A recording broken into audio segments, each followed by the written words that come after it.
Hello guys, good morning! Welcome back to my channel, Asawa ng Mekaniko. For today's vlog guys, nandito pala ako ngayon sa public market ng Libungan kasi may binili ako guys. So nadaanan ko pala to si ate. Matagal ko na siyang nakikita. Gustong gusto ko siyang kausapin. Ayan na nagkakataon na walang tao. So nagtitinda pala si ate ng itinatawag na mama dito guys. Ito yung ginagamit ng almost mga kakalakihan, mga kapatid nating mga Muslim, mga mapabata, mga matanda, ayan. Yan yung mga parang inaaliw nila yung mga bibig nila while working sila guys. Ito yung mga kinakain-kain nila. Pero dapat guys ay ano pala, hindi masyadong marami ang ilagay dahil nakakalasing pala ito siya. So, ito yung mga dapat ilagay sa dahon, guys. Ayan, yung tinatawag na apog yung ano. So, ayan guys, yung dahon. Ayan, dyan yan ilalagay yung na-slice na bunga. And then, yung apog. Then, yung crispy. And then, yung tipak ni ate. Hindi yan chlorine, guys. Napaka powder. Yan. Gawa ito sa shell guys na parang dinurog-durog. Parang ayan, ito ay dahon ng buyo. Ayan guys, yung dahon ng buyo at saka ito na yung ano guys, oh. Ito yung laman ng bunga nito. Ayan. Yan siya. Ang ganda niya pag masdan, para siyang prutas, no. Ang sarap pagmasdan. Sarap kainin. Pero hindi yan pwede kainin guys. Para yan sa mga nagmamama. At hindi to siya pwede, di ba? Hindi pwede kainin to, tino, ilunok eh. Hindi, iluwa man to siya, no? After sila usap. Oh, iya, kainin lang yan. Ito guys, kainin. Ito ang bawal. Kasi mapasok na. Ano sabi niya siya, te? Ayan, naapog yan. Ito na yung apog. Basaon day na siya. So, ayan na guys, sinano ni ate. Ayan. Ayan. And then, crispy. Ayun yung ginawa ng taama. Pwede maramihan guys, maliit lang. Konti-konti. Ito yung mga ingredients.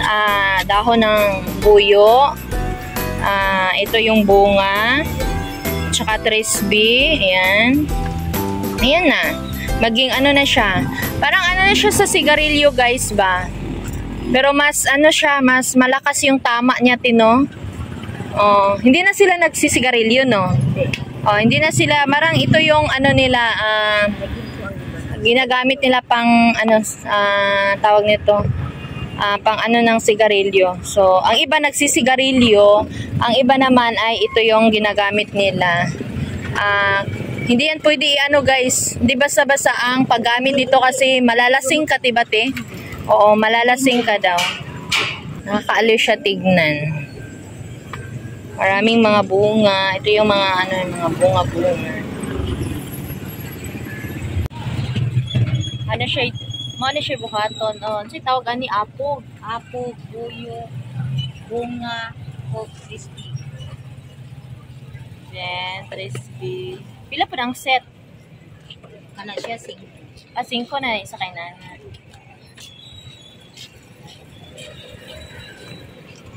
Ano yung buyo? Nilang. Coconut bread. Oh, kanilang sa kay paano niya kaunon. Tapos yung baba. Tanaw diri lang.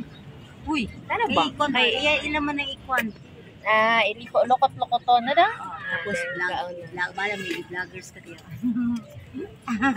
Ito yung crispy guys. Yan. Unti-unti lang ang ilagay niyan kasi di pwede maramihan kasi malalasing. Ilang years ka na nagtinda nito, te?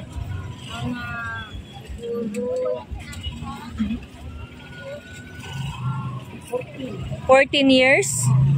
14 years na nagtitinda si ate. Dito siya kumukuha ng pang-araw-araw na hanap buhay. So, maubos to, te. Araw-araw. Ano yan? I-rolling mo lang. I-rolling mo lang negosyo. Sa isang araw, magkano yung mga ano mo sa... Depende. Aabot ng 500 o lagpas. Yan. Wow! isang araw magka-meet ka ng 500 kasi ilaro yung isang araw maka ano na si ate, maka net na yung 500. So malaking tulong na din. Marami talaga mga dito. Almost gumagamit nito yung mga matatanda na mga kapatid nating mga Muslim. Pinasa kasite.